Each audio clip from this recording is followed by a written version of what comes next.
Have you ever downloaded a PC game, waited a long time for it to install, and then realized your computer can't even run it? It's one of the most frustrating things for PC gamers, especially if you have a low-end PC. But don't worry, in this video, I'll show you a simple and free way to check if your PC can run any game before you download it, so you can save time, internet data, and avoid disappointment. So let's get started.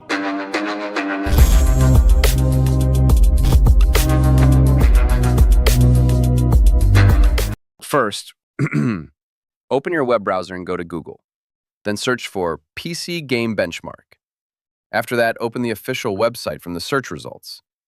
This website helps you check which games your PC can run. Once the website loads, scroll down a little and download the detection file from the site. This small tool will scan your computer's hardware so the website can compare it with game requirements. After downloading the file, open it and run the program. Don't worry. This tool is safe and it only checks your PC specifications like CPU, RAM, and graphics card.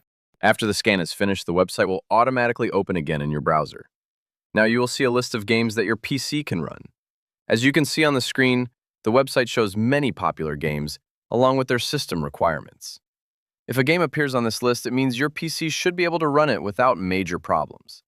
Sometimes your PC specs might be slightly lower than the recommended requirements, but in many cases, the game can still run fine if you lower the graphics settings. So this website is a very useful tool to quickly find out which games your PC can handle before downloading them. So if you are planning to download a new game, you can quickly check here and see whether your PC can handle it or not.